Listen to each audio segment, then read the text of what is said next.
This video is an excerpt from our SR Lounge premium workshops. To learn more or purchase, simply go to srlounge.com/store. My name is Pi and enjoy the video. Welcome to the Flash Modifier Show. Actually, this is my favorite Flash modifiers that we're going to go over in this video. And what this really is actually my favorite kind of categories of Flash modifiers. So in each of these areas, I'm going to give you kind of a couple different options that really do a similar thing.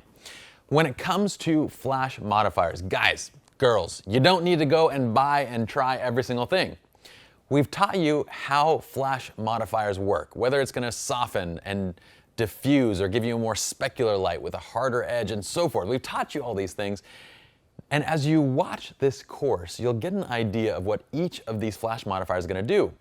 Then when you see new modifiers in the future, you can kind of gauge and guess what it's going to do to light based on things that you've seen in the past. If it's large, it's going to soften. If it's small, it's going to harden. If it's silver, it's going to be specular. If it's white and matte, it's going to be more diffuse and so forth. So I want you guys to not so much think of all these different items that I have to buy, but think of what each of them do. That way when you see other modifiers, you can know what it's going to approximately do without even having to try it out. And then once you try it out, you can decide if you want to keep it and so forth. But I want you guys to go and buy every type of light modifier because there are a gazillion. I'm going to start from the top with a grid and gel. And I've kind of combined those two things together because we often use them in conjunction. I don't want them to be separate points. So what's a grid? Well, a grid is this guy. Now this is not for your on-camera flash. This is actually for a beauty dish. And when we get into lighting 201 and 301, we're going to be using studio strobes and beauty dishes and other light modifiers and grids for those. Why am I showing this to you? Because it illustrates perfectly what a grid is and you can see it firsthand. All a grid does, it's a honeycomb pattern that basically funnels light forward. Now for a pocket strobe, for a small flash, they're this big, okay? But for a full studio flash modifier like a beauty dish, it's this big. So what is that essentially doing? It's just allowing the light to only go in essentially one direction. So light's not going to fan out and kind of disperse like it normally would. You can see that just by simply turning this. So look, right now you guys can see me, and look, now you don't. Now you see me, now you don't. Now you see me, now you don't. No, you don't. Okay, so you can see exactly how it's letting light only go through in one direction. Now, the tighter this honeycomb pattern, okay, the tighter this honeycomb pattern, the more it's going to basically channel light only forward, the less it's going to let it spill out. The more open this pattern, then the more light it's going to kind of let open up a little bit. All right, so the grids are generally measured in like inches or degrees as well. This, I think, is like a 30 or 40 degree grid. As it tightens up, it goes down into a smaller number, like a 15-degree grid. And these are measured in basically 1/4 inch. So this is an 1/8 inch grid, and it has a fairly tight weave. This guy, which is on the MagMod, is more of like a 1/4 inch grid, okay? So just know that the tighter the weave, the more it's gonna funnel light in one direction. It's not gonna let it spill out. The more open the weave, the more it'll let light kind of open up, all right? One thing to make note is a grid will indeed cut down the intensity of the light as well. It's going to cut down the power of your light. So just remember that if you add a grid, it was going to reduce some of the power. I'm going to go ahead and set this guy down gently so I don't break it. Let me put it down here. Okay, so as far as grids go, this is, by the way, a Velo grid. This is a very inexpensive grid. I think these are either 10 or 20 bucks. Yeah, 20 bucks.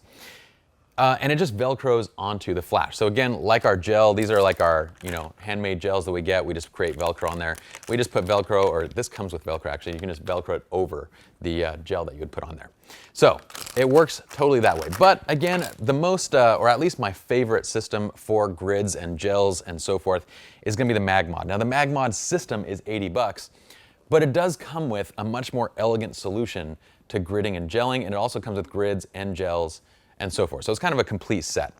But here's like the gel that comes with the MagMod, and it'll come with several different types of gels. You just pop them in and out of this little plastic sheath here. And then it just magnetically attaches to the flash. So it's very clean, very simple. You just attach this little base that I have on here to your flash head, and it's just a rubber band basically that has this magnet inside of it. And then you attach whatever modifiers you want in there. This is the MagMod grid. Okay, so again, all I would do is once I have attached, if I want a gel and a grid, I can just layer them on top of each other and they just stack. If I want just the grid, I can just apply the grid only. And these are very powerful magnets, so they actually stick really, really well. But you can see how that works. Very simple, very easy to use. They also come out with new light modifiers. This is their new dome, so I can put this on top of everything too, or I can use it independently and so forth. So it's a great light modification system that we give them a little round of applause. Okay, let's go on to the next thing. So we have our budget and our favorite grid and gel system. I want to talk about reflectors next, because most people would not think of a reflector as an on-camera flash modifier. But these guys, these are absolutely fantastic on-camera flash modifiers. You simply bounce into them. It's basically bouncing into a white reflector is equivalent of bouncing off of a wall or a white wall. And we also have silver reflectors for when we want a more specular and a more intense light. We can combine, we can do all sorts of things with reflectors, and the great thing about them is they're so portable. These are Westcott 40-inch 5-in-1 reflectors, which have white scrims on the inside like you see right here. They also have the silver side, white side, black side, gold side. Yeah, that's the 5-in-1. You can also get, the other ones that we use quite a bit are the Photo Dio ones. Those are much larger. We actually have some on set, but they open up to be quite a bit larger, so I'm not going to open it up here, but it's 40 by 60 inches. And so they're a little bit more expensive. I think the Westcott ones you can get for around 30 bucks. The Photo Dio ones are around, I think 40 bucks if you get them alone, but you can get them inside of the stand set. So inside of a stand and everything, it's like 60 or 80 bucks or somewhere around there. And it comes with reflector plus this stand actually right here. This guy, let me just grab this guy for 1 second. Reflector stands are handy dandy little items. This is the reflector stand. Gosh, this is ginormous. But it comes with the Photo Dio. So you just clip basically the top into here, or the bottom into there, and then the top into here, and you can adjust it and have a reflector stand anywhere you need, okay? So very handy dandy little light modifiers for in studio or out of studio use. Is that good right there? Does that work? Okay. One thing to note is that when you do take one of those reflector stands outdoors and then you put a reflector on it, it's a good thing to sandbag it down because it's like a giant sail. So as soon as the wind comes, it's going to knock it over. If you're at the beach, there's going to be a lot of wind. Most likely you can't use a stand. You need to have a person holding your reflector. Great. So the other thing to look for is the Westcott Omega, actually. This is by my buddy, Jerry Gionis. I always pronounce his last name wrong. Is it Gionis or Gionis? Either way. Jerry. He's coming out with a new 10-in-1 reflector that has basically an opening in the center. It's called the Westcott Omega. It's about 100 bucks. Another fantastic light modification tool. More for off-camera flash, so we'll be focusing on that and kind of featuring it more in lighting 201 and 301. But it's a handy-dandy tool. Let's go on to number 3. A bounce/mini beauty dish. Now, what exactly we're talking about here? Well, there's a whole host of items in this category that do very, very similar things. On the budget side, okay, on the budget side, we have things like this. This is the Impact Strobies, okay? It has a little silver dish right here because basically what you do, and let me just take this mag mod off, and I'll put this guy on for just a sec. So all you do is you basically place this directly over the flash head, and you'll see that the flash is going to hit this and bounce into this dish and go straight forward. So in firing kind of that direct flash look, which we're going to use when we get to Yoko's in-studio session, it creates a really nice direct flash with a slightly softer look to it. It's really great. It has a really nice look. If you've used beauty dishes before, that's exactly what it is. It's just a miniature beauty dish that opens up the light a little bit. You can see that it's a white surface on the inside, so it creates more of a kind of softer and more diffused light versus a more specular light, okay? A great item. Another item that we have that fits really into the same category because it creates a very similar look is the f-stopper flash disc. So this guy, let me just show you this guy real quick. I'm going to set this one down. The great thing about this flash disc is it actually folds up to be quite small. It'll fit in any pouch, and then it just poofs open rather violently, actually.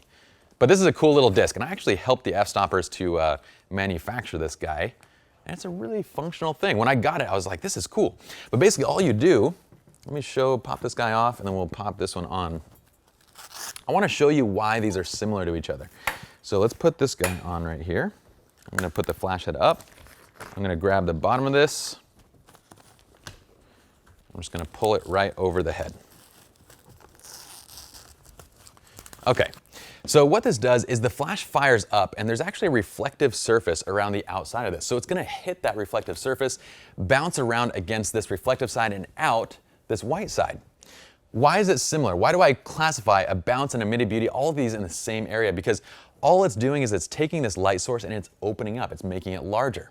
So you can imagine that since this is larger than this guy, but since it's also white, well, we can kind of guess what it's going to do. It's going to have a more soft light because it's larger than this guy, and it's going to be diffused as well because it uses a white surface similar to this. Now, this is even more of a matte finish than this guy, so it might be a little bit more diffused. We do have silver on the inside, but it goes through the white, so it's going to diffuse nicely. So as far as a look, if we're firing direct on-camera flash, it's going to be very similar to this beauty, except this might be just a little bit softer. And that's exactly what you would get. So you can analyze these different things and say, this is how the light's going to work, this is how it's going to reflect out, and this is the look that I'm going to approximately get. And generally, once you understand these modifiers, you're going to be able to guess pretty accurately what each of them does. So again, another similar item like a mini bounce, mini beauty, this guy. This just goes straight over the head right there. This is a Velo miniature softbox. Now, this isn't one of my favorite tools. I'm only showing this to you because you can kind of think of this as working very similarly to that little beauty dish, which the light from the beauty dish was nicer. So that's why that's the one I would recommend. But let's put this on here. Again, point it at your subject, whether this is on camera or off camera. If it's pointing at your subject, what is it going to do? It's slightly larger than the flash, so it's going to be a little bit softer. And that's all it's going to do. And that's exactly what it will do when you put it into practice. Now, as far as the two favorites that I have for the budget, this is a fantastic little light modifier. I think this was 24 bucks. This little impact strobies. Not bad at all.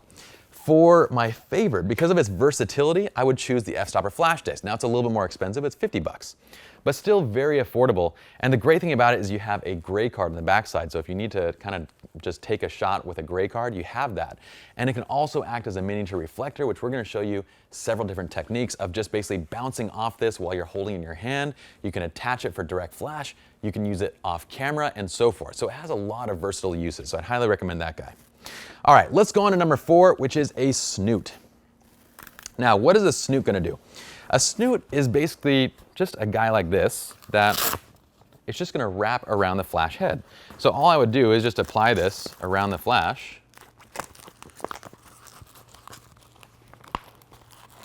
And you can probably guess what it's going to do. Okay, so take a look at this. What do you think that does? If you said it allows you to kind of pin the light right where you want it, then you're absolutely right. A snoot is actually very similar to a grid. A grid will funnel the light forward and just kind of allow you to hit a very specific area without letting the light spill everywhere. Now, you can do that in a couple different ways. The first level of control that we have for that kind of pinning functionality is actually in the flash itself. It's our zoom setting. So the wider the zoom angle at 24 millimeters, it's going to kind of open up more, and the tighter the zoom angle, it's going to go forward more. If we want to funnel it forward even more so, then at, say, 105 millimeters zoom, I'm going to add on top of that a grid. That's going to funnel light and not let it spill out anywhere. And if I want to channel it even more than a grid, then I could add a snoot to pin this light exactly where I want it. Now, once again, when we're trying to bounce off reflectors and we don't want any spill anywhere, things like grids and snoots, they are your friend. And if you're going off camera, really more for off-camera use, I find that a grid in general, based on the distance that we're bouncing from these reflectors, a grid generally does the job really well. It controls the light from spilling everywhere and it gets it to the target. A snoot is kind of a more powerful grid, so it's going to pin it even further. And I find that its use is best when you're doing off-camera flash. So off-camera flash, we're going to focus more on snoots than we probably will inside of this workshop. But again, it's a fantastic little accessory. By the way, my favorite one is probably either the Aurora, this is the Lightbank Aurora, or the XP Portaflex. These are like 10 to 15 bucks. If that's too much for you guys, then you could probably imagine that you can make a snoot just out of a piece of freaking paper. Just make paper and put it around here. All right, it's going to do the same thing. But the nice thing about this is that it has silver on the inside, so that way you're actually retaining the light power. You're just funneling it forward or funneling it wherever you want it to be. Okay. Ring flash. Let's show you guys that guy. This is a ring flash. Now, I show you a ring flash not because I use it a ton, but because it's a really cool accessory to have, and it creates a look that's very much unlike anything else that you're gonna really use, as far as at least light modifiers go. So I feel like it really belongs in its own category of light modifiers. This one that I have on camera right now is the Ray Flash. This is by Expo Imaging. It's the Ray Flash 2. Now what this does is it takes the flash head right here and it basically funnels the light into this ring, and the ring goes around here and the light comes straight forward. But look at where the light's coming from, and look at where the lens is actually. The lens is sandwiched in between the light. So essentially what's happening is the light is coming straight forward from all around the lens, and this creates a very unique, well, two things. Creates a really unique catch light in the eyes because you get a little ring in the eyes, particularly when you're shooting close to your subject. And when you're shooting a little bit further away from the subject, it creates a very unique shadow along a wall. Because what happens is, since the light's coming from all around the lens, and by the way, there's a little band thing that I don't have attached right now, so it's kind of drooping a little bit. But since the light is coming straight forward from the lens, you get this kind of shadow halo around your subject, which is a very distinctive look that only comes from a ring flash. As far as ring flashes for on-camera flash, I would highly recommend, if you're serious about this type of stuff, go with this ring flash. It's the Expo Imaging Ray Flash 2. It's about 140 bucks, but it's really the best kind of onboard or on-camera flash modifier that you have, okay? Other ring flashes, they're standalone units. They don't go over your existing flash. They're actually their own independent flashes, their own independent LEDs, and they get very expensive, $500, $600, $700. And for the money, this does a really great job.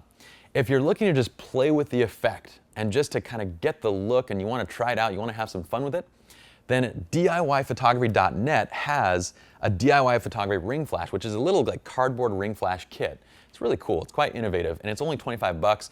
It'll allow you to create a ring flash that you can put over your hot shoe flash and play with the technique just to see if you like it. It's not necessarily the most kind of durable thing because it's made out of cardboard, and I definitely wouldn't take it on to professional shoots, but it will give you a ring flash look, and it's 25 bucks. So it's fun to play around with. Let's go on to the last one, number 6, which is the dome. Now, I'm gonna unattach this guy. As far as domes go, my favorite dome is just gonna be the Fong Dong. This guy is the Fong Dong. And again, I called it a Fong Dong because I heard it once called a Fong Dong. I think it was Jerry Guionis that called it a Fong Dong, and I think that was why I called it a Fong Dong, was because Jerry called it a Fong Dong. But this is made by Gary Fong. This is a light sphere. Now, this is my favorite version of this item, and you can see because it's very compact. This version of it does a great job of basically allowing a lot of light through while still dispersing the light around, okay? But you can see it folds up into this nice little storable unit, and then it also has a little dome that comes on it too. What does this guy do though? Basically, once you attach this to your flash, let's just put this around here because we don't need to show it all. Guys, it's really not this hard to put on. I'm just having technical difficulties because I have giant man fingers. Okay, so this is on the flash head now. Now, what this does is it has a little dome on here on the top that you can use as well. When the flash fires, it hits these little ridges and basically it pushes some of that flash in all directions. So when it hits that, it's gonna disperse some of the flash in all directions around it while letting most of the flash still go to whatever you are bouncing off of. This is my go-to modifier when it comes to event and wedding type nighttime portraits or event photography. Because you can use this, you can basically bounce, say, off the wall to the right and get this beautiful bounce light coming forward, but it'll push a little bit of that light forward as well, and so that way you get a nice fill into the eyes. When you apply the dome on top of this, it also has a dome that it comes with, then it channels more light basically out around the outside, and it allows less light through the top, okay? It's a great modifier for on-camera flash. It's absolutely fantastic. If you're an event, wedding photographer, so forth, you need to have this because at nighttime it's actually quite crucial. But you can get different versions of this. This is, like I said, the Gary Fong version. This is the original version. It's 60 bucks. It's nice. It has great light diffusion. It does a really great job. And he's the original guy that came up with it, so it kind of works the best. But you can get budget versions of it. You can get the Easy Photo Dome for like 20 bucks. You can find them off of eBay for 10 bucks. You can get them quite inexpensive. The only thing to note is that generally when you get different brands, they eat up more light. Okay, so they're not going to allow as much light through. The plastic's going to be lower quality, it's not going to store as well, and so forth, but it still does a very similar function. It just might not give you as much light output as this one does, and it might not store as well. All right, so you guys can pick what you want to do based on your own budget. I gave you guys kind of my favorite options in each of these categories based on what I typically would use. But from this video, and especially from watching the rest of this course, what I want you all to study and to pay close attention to is what each of these modifiers is doing to our image, how it's affecting and how it's changing the light. Because by understanding that, by understanding these different surfaces and how we're going to bounce and how we're going to shape and how we're going to use light to create the different styles, after you complete this workshop, you can look at a light modifier, and it doesn't matter whether it's a on-camera flash modifier, an off-camera flash modifier, a studio strobe modifier. It doesn't matter what it is. You can look at it and say, I know exactly what that modifier is going to do. And if it doesn't get me what I want, I know exactly how to modify it. And that's what this course is all about. We're focusing on camera flash because we can use all these modifiers to do what we call light shaping. And that light shaping process of using these modifiers to create these different looks is going to carry forward into whatever type of lighting you use, whether it be flash, strobe, constant light, and so forth. We're done with this chapter, guys. Let's head on to the next one now.